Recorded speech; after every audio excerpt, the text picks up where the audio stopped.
A very warm welcome to all the future company secretaries. This is CS Mohit Rao. I hope you all are doing well and keeping safe at the same time. आज का video update बहुत important है उन सारे students के लिए जो लोग प्री टेस्ट के बारे में जानना चाहते थे और जो लोग कंफ्यूज थे on various questions regarding the pre test.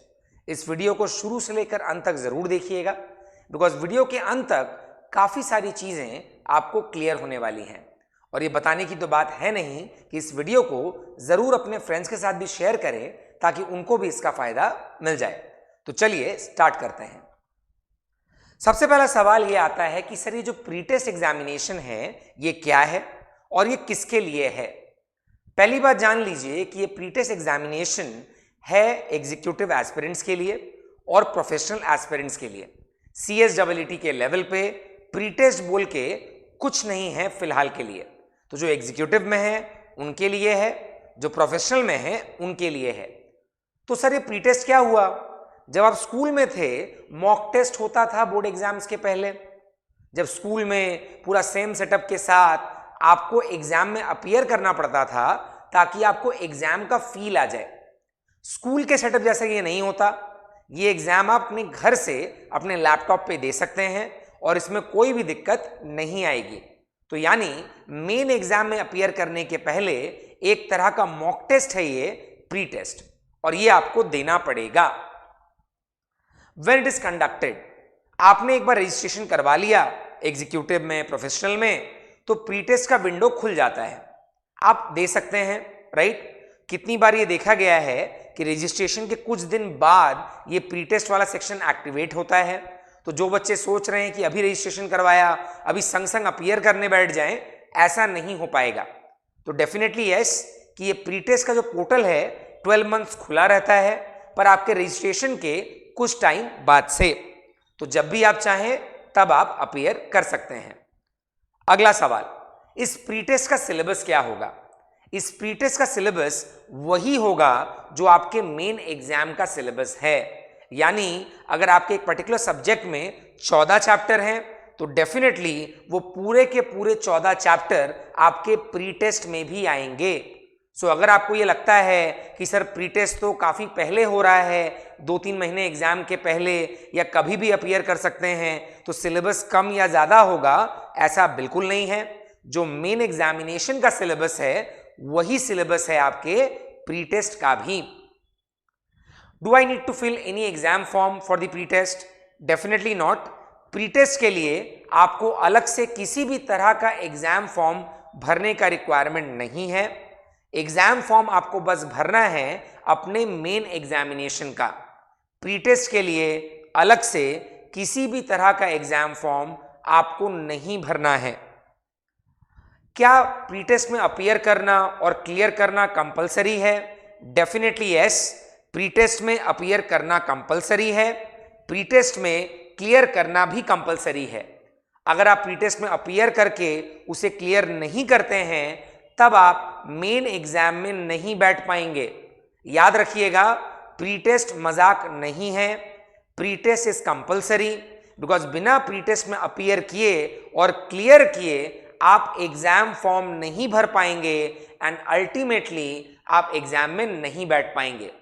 तो जो बच्चे एग्जाम फॉर्म भरना चाहते हैं उनको प्री टेस्ट में अपीयर करना पड़ेगा और क्लियर भी करना पड़ेगा। यानी एग्जाम फॉर्म भरने के पहले clearing the pre test is compulsory.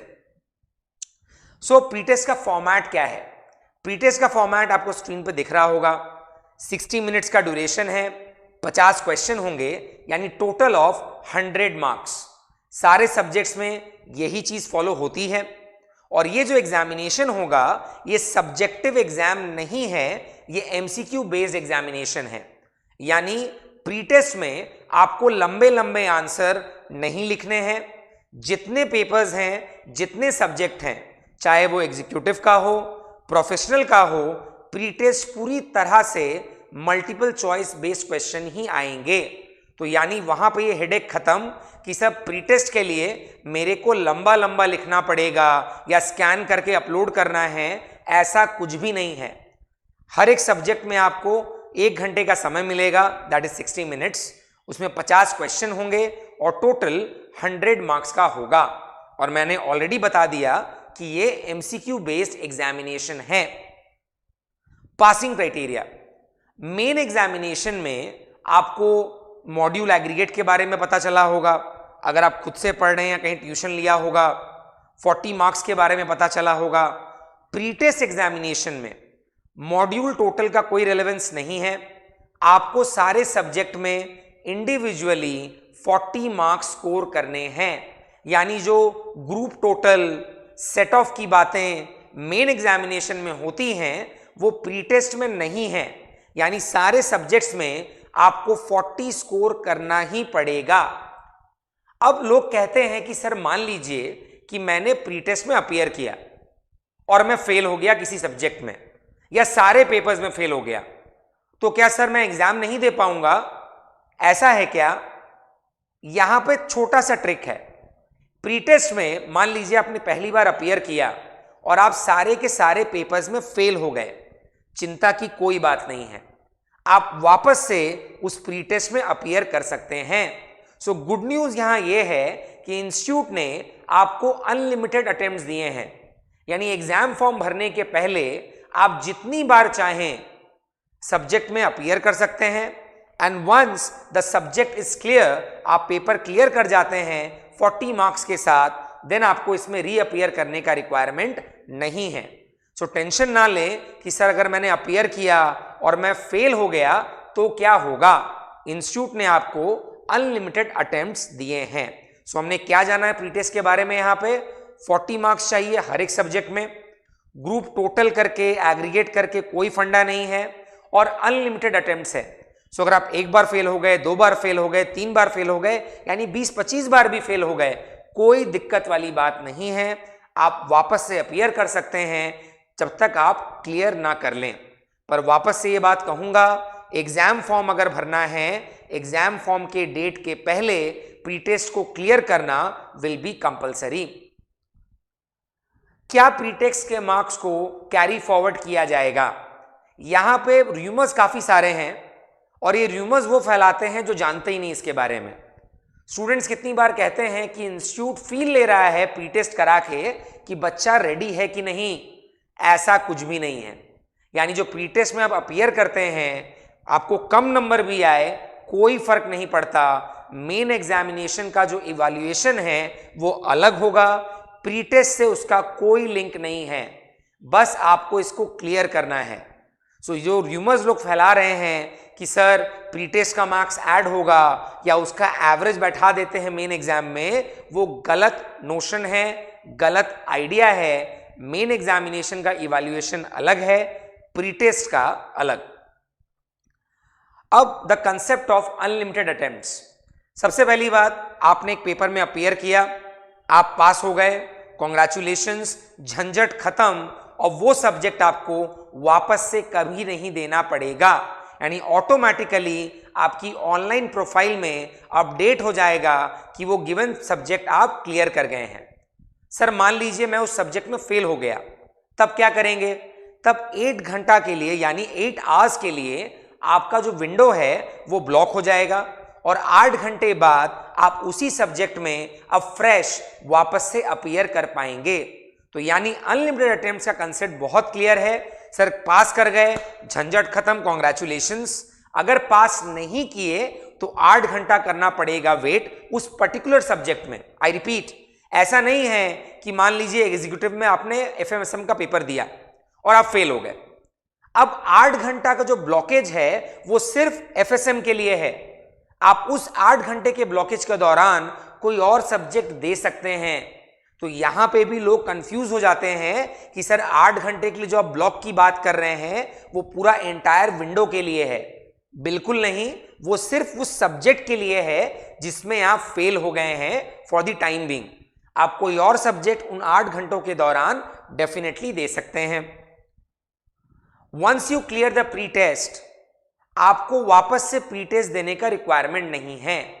मान लीजिए जून में आप एग्जाम देने वाले थे, तो आपने प्री टेस्ट क्लियर कर लिया और जून में मेन एग्जाम देने के बाद कोई कारणवश, भगवान करे ऐसा ना हो, आपका क्लियर नहीं होता, तो सर क्या दिसंबर एग्जाम के आने के पहले फॉर्म भरने के पहले वापस से प्री टेस्ट देना पड़ेगा क्या? बिल्कुल भी नहीं। यानी एक बार आपने प्री टेस्ट क्लियर कर लिया, आपको वापस से मेन एग्जामिनेशन के लिए फॉर्म भरने के लिए प्री टेस्ट नहीं देना पड़ेगा।